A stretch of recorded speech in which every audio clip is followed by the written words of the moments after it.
James, are you there? The key wasn't working. Why? Oh, I changed the lock because the kid was noisy. What are you thinking? This apartment is a rental. Why would you do that? I have the old key, so if we leave, I'll put it back, so it's okay.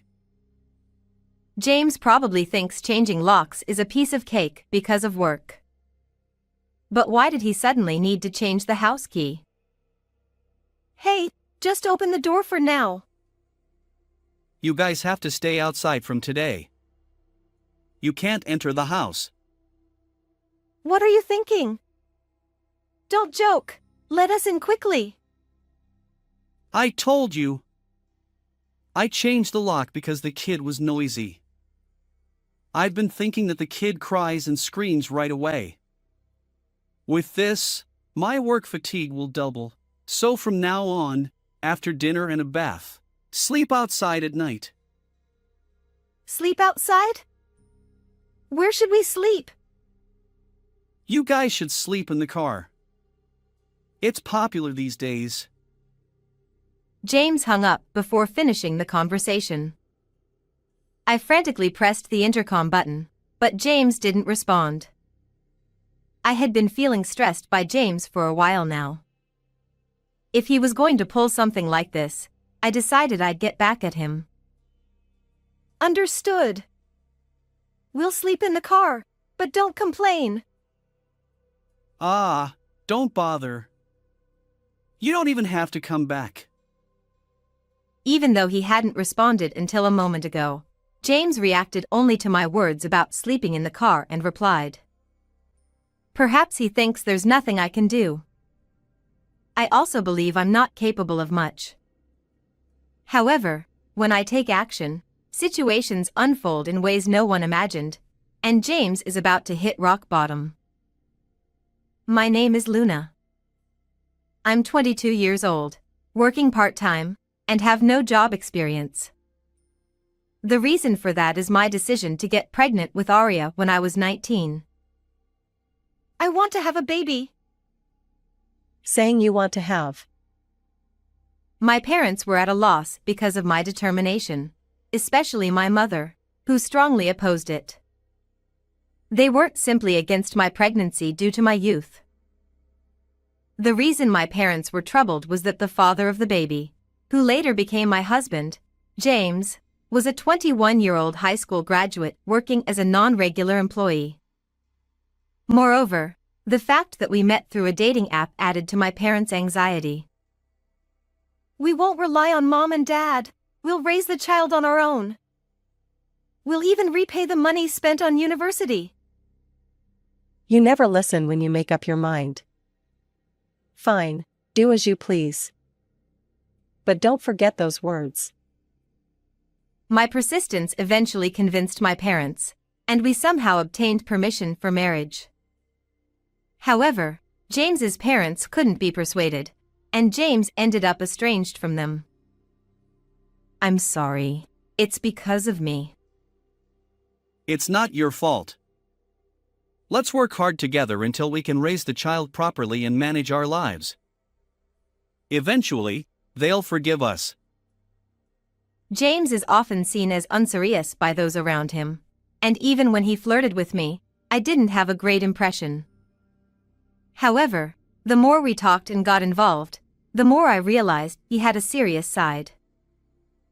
My eyes didn't deceive me, and when James learned about my pregnancy, his personality underwent a complete transformation.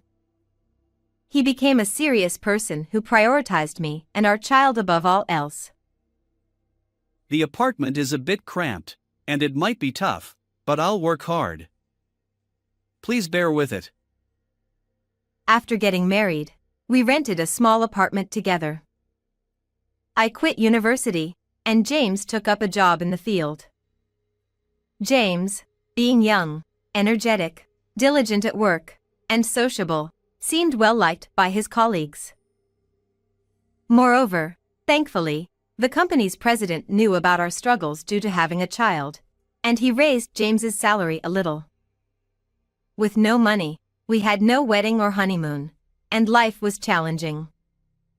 However, James worked tirelessly for me and our unborn child, and I felt incredibly happy. About 6 months after our marriage, our daughter Arya was born. When will you bring Arya to visit next? What? Didn't I take her 3 days ago? 3 days ago. I want to see her. My mother often calls, urging us to let her meet Arya. When I announced my pregnancy, she was initially worried, but apparently, once the grandchild is born, they become adorable. Here, Arya's diapers and toys. I've already said it's unnecessary. And yet, she buys various things for my daughter without me asking. Where did the promise that we would raise the baby on our own go? Although the promise isn't entirely broken. This isn't support. I'm doing it because I want to. Thank you. I'll take them. While my mother buys Arya's things based on her own judgment, I refrain from making requests related to parenting or married life. It's an unspoken rule. Despite the challenges, we managed to get by, and Arya is now 3 years old. James's diligent work over 3 years led to a salary increase, and I started working part-time when Arya began attending kindergarten. Finally saying goodbye to this small apartment. Ha! You feel a little nostalgic when leaving, don't you? With our increased income, we were able to move from the small apartment to a spacious condominium where the 3 of us could live comfortably. I thought we could continue our happy life smoothly like this. However, since around the time of this move, dark clouds began to gather over our once happy life. James usually comes home around dinner time, and whenever that time approaches, I become restless.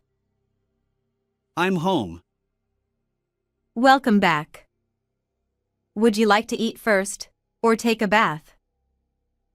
Let's have dinner first. But I don't have much appetite, so a smaller portion is fine.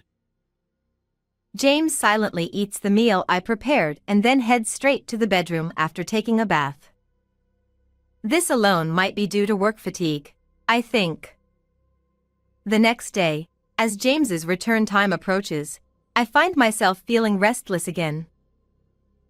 I'm home. Welcome back. Would you like to eat first, or take a bath?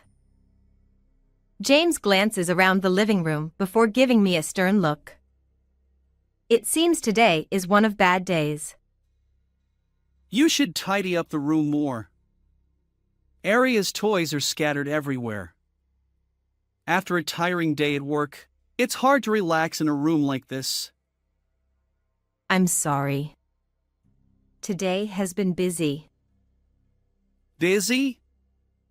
Your part-time job ends by noon, right? Were you slacking off? No, it's not like that. James scolds me about the messy room, but there are only a few of Arya's toys on the table. Besides, those toys are in the middle of being played with, and Arya is just in the bathroom. However, on days like this, if I retort to James, he'll raise his voice even more, making things more complicated. I don't want to argue in front of Arya. So, I always bite my tongue and come up with plausible excuses or apologize immediately. Still, this is relatively mild compared to the worst off days. Sometimes, during those rock-bottom moments, I can't help but retort to James. The next day was one of those rock-bottom moments. Hey, how much mess are you going to make? As soon as he comes home, James yells at Arya, who is playing with her toys. The toys aren't scattered as much as he claims. Arya, suddenly yelled unreasonably, looks like she's about to cry. James, the toys aren't that messy, are they? Ha! When I come home, I want everything to be neatly organized so I can enjoy my meal comfortably. Clear up this mess. What are you talking about? My exasperated expression seems to displease James. The room is messy because of these toys. No. Arya bravely speaks up and clings to James's clothes. But he ignores her desperate resistance, takes the toy away, and slams it onto the floor, breaking it. Get rid of this junk. James forcefully slams the living room door shut and leaves the house. He probably intends to have dinner alone outside. I comfort Arya, who is now sobbing. Let's go buy a new one tomorrow. I wonder how I managed to stay married to someone who does such terrible things. But there's a reason for it. I'm sorry about yesterday. I bought a new toy, so will you forgive Daddy? That's the exact same one I got today. Huh? Really? I thought it was something Arya wanted before. Looks like I missed out. James doesn't always treat us poorly. He understands Arya's preferences and, on good days, takes good care of her. Despite his bad moments, he's not all bad, and his attitude can change significantly from day to day, leaving me puzzled and confused. That's why I get anxious every day when it's time for James to come home. Is today a good day? Or a bad day? It feels like drawing lots for James's mood. Even though there are kind days, the impression from being scolded tends to stick, and Arya has started to dislike James a little. I'm home. Oh, Arya, are you playing with your toys? Will you play with Daddy too? No. Don't say that. If it's about breaking the toy, Daddy already apologized, right? Go away. You smell bad. Children are straightforward with their words, unlike adults. As I prepare dinner, I overhear their conversation and can't help but laugh. Don't laugh. It's shocking to be called smelly by Arya. Well, I guess I do smell like sweat and oil. Well, that's true, but isn't it because you use too much perfume to cover up that smell? It ends up being sickly sweet and overpowering. Ha! Maybe I overdo the perfume. I didn't notice it myself. Today felt like a good day. My life is a game of James's mood roulette. But just as there are enjoyable days, there are also unpleasant ones. I've learned not to worry too much about James's attitude. Maybe I've unconsciously accepted that I can't rely on my mother for marital matters. However, lately, consecutive bad days have made it harder to ignore. Daddy smells bad. I work hard for you. What's with calling me smelly? Stop it. Today seems like one of those bad days, James yelled at Arya, making her cry. You're so noisy. Stop crying over everything. It's because you were yelling, James. You're noisy too. Don't talk back. Ouch. James punched me hard in the stomach, leaving me momentarily breathless and collapsing in pain. Seeing this, Arya cried even louder. That's why you keep going on, right? The house is a mess. Unbeknownst to me, today marks 3 consecutive bad days. Yesterday, James expressed dissatisfaction with the dinner I made. Like windshield wipers deflecting raindrops on a car's front glass, he swept his arm across the table, clearing away all the food. Arya, of course, burst into tears. I sighed as I looked at the scattered meals and broken dishes on the floor.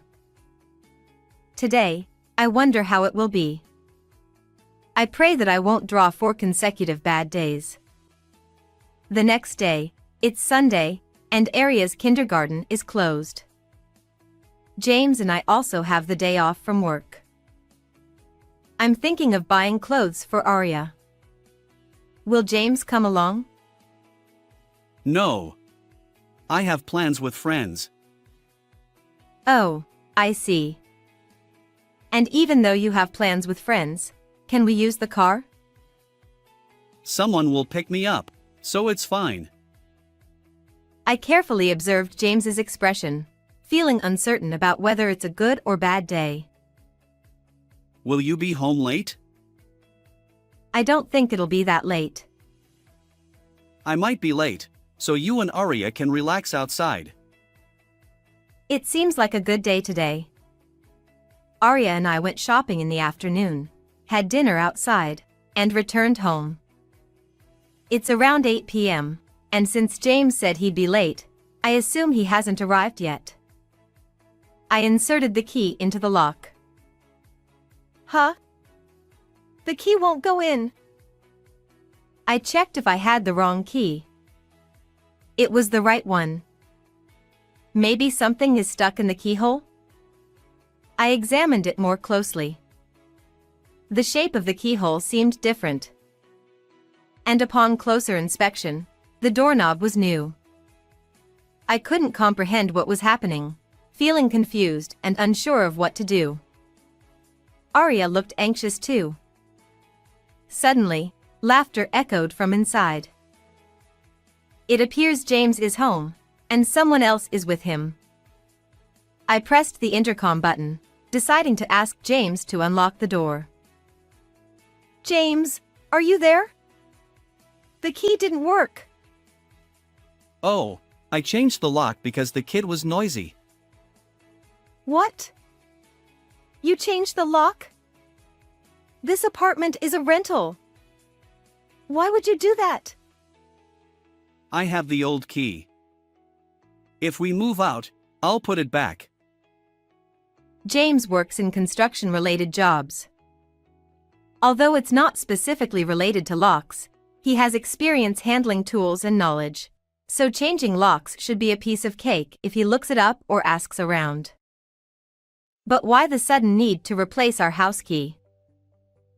Hey, just open the door for now. Starting today, you both sleep outside. You won't be allowed inside. What? What are you thinking? Stop joking and let us in. Aria is here too. Didn't I say? I changed the lock because the kid is noisy. She's been crying and making a racket all the time. It's doubling my work fatigue. So after dinner and a bath, you'll sleep outside. Sleep outside? Where exactly? We can't rely on our mothers, and we can't stay in a hotel every day, can we? Sleep in the car. It's trendy these days, isn't it? James hung up the intercom even though the conversation wasn't over yet. I frantically pressed the button, but James didn't respond. It seems today was another bad day, a really bad one. I can't leave Aria outside like this, so I pounded on the door and shouted. James, open up! Aria is here! My loud voice attracted the attention of the neighbor, who partially opened their door to check outside. It's embarrassing to be seen like this. I quickly decided to leave the scene, but before doing so, I wanted to make something clear to James. Fine. We'll sleep in the car, but don't you dare complain. Yeah. You don't even have to come back. He hadn't responded until now, but James reacted to the mention of sleeping in the car. I've had good James days and bad James days, and I've been torn about how to handle his behavior. Even on good days, the stress from James's outbursts has been building up. If he's going to push me this far, maybe it's time for me to take action. Determined to give James a taste of his own medicine, I headed to the car with Arya. Once inside, I messaged James again, asking why he did this. Why did you change the lock? I told you, because the kid is noisy. And you said we should sleep outside after dinner and a bath. How long is that going to last? Indefinitely. I need to rest properly at night, so you both sleep outside. What about the new key? I'm not giving it to you. What about my work and picking up Arya? Figure it out. Adjust your schedule to fit mine. With each message from James, my anger grew. I drove with Arya still in the car to a certain place. When I arrived at my destination, I put Arya to sleep in the back seat and decided to take a nap by reclining the driver's seat. All that was left was to wait for someone to call out to me. About an hour later, I woke up to the sound of someone tapping on the car window. What are you doing here? I had stopped the car right in front of the police station. If a woman in her 20s and a young child were sleeping in the car, it was natural for the police to approach. Actually, I explained to the police that James had changed the locks on our house and kicked me out. Going directly to the police station might not have been effective, as they might dismiss it as a family matter. So, the car camping in front of the police station was a way to highlight my distress and increase the chances of the police taking action. Even the exchange of messages with James, where I had to suppress my anger, was part of the plan to show evidence of being locked out by James. The police listened to my story and saw the messages, which led them to agree to accompany me back home. Surely, if the police were involved, James would open the door. I expected that once the police talked to James, he would change his attitude. But things took an unexpected turn. When we arrived at the house, 2 officers were with me, and I confidently rang the doorbell. Back already? Could you finally open the door? Oh, my friend already left, so I'll let you in today. Perhaps due to my position, the doorbell camera didn't capture the police officers. James obediently opened the front door. Wait! Why are the police here? He noticed the 2 officers standing behind me and widened his eyes in surprise. You kicked me out, remember? James was clearly shaken, as evident from his trembling voice. Late at night, we found a woman and a child sleeping in a car, so we escorted them home.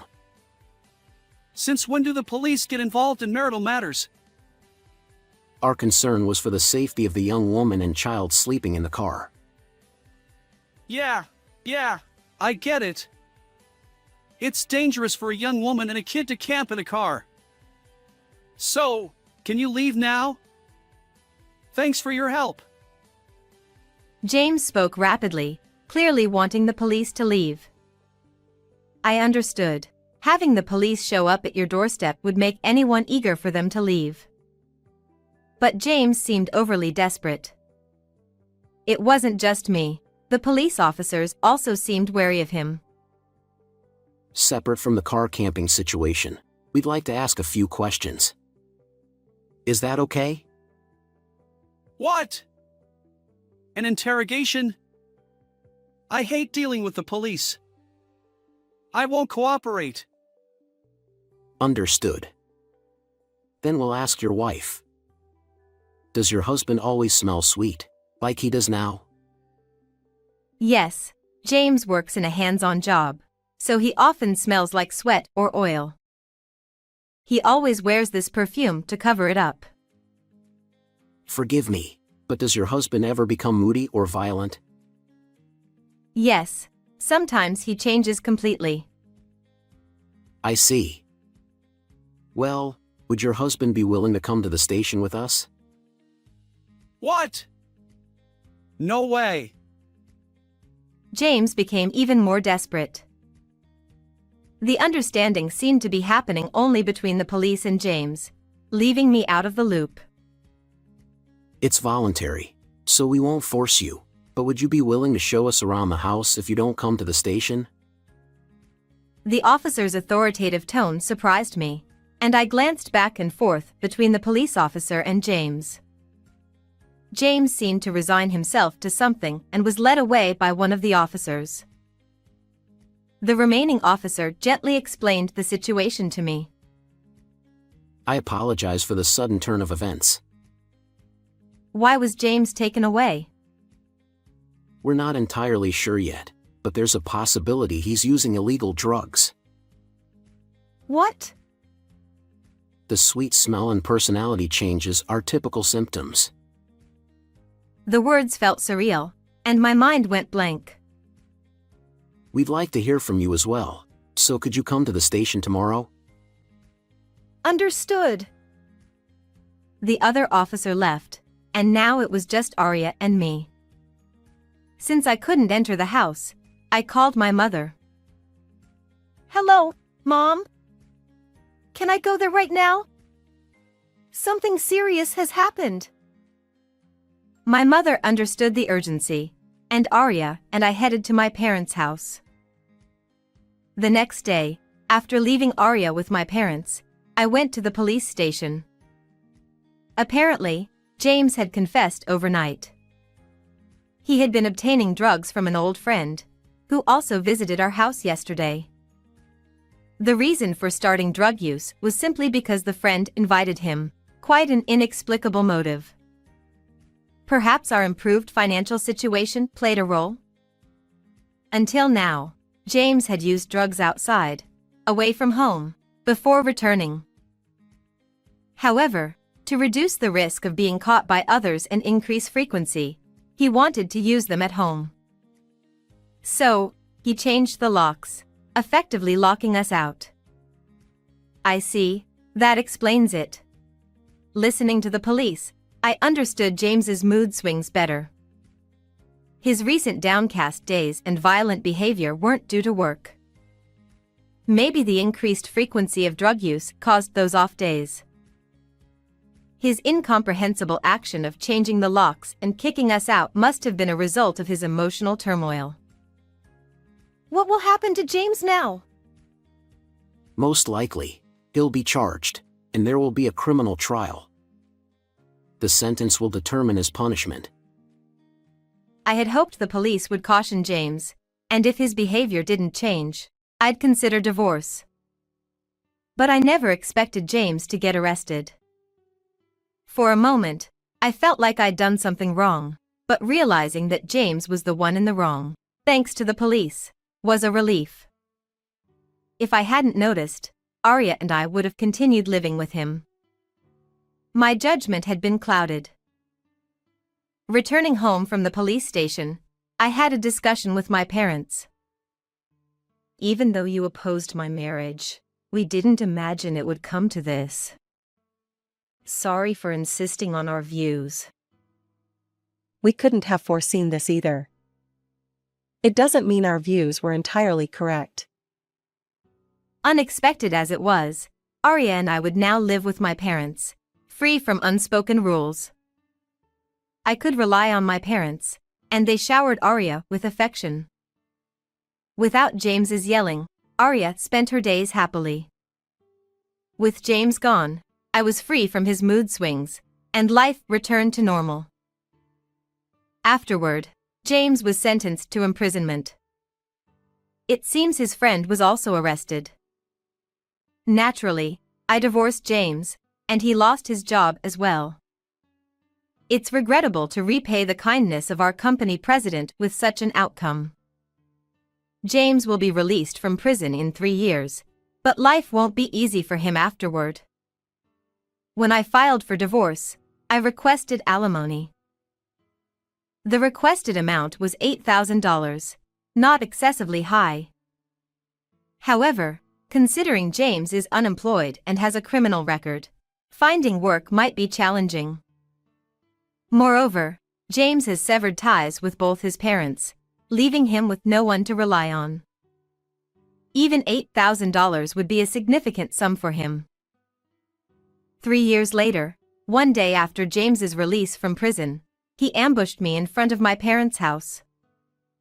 Returning from shopping with Arya, I unexpectedly ran into him.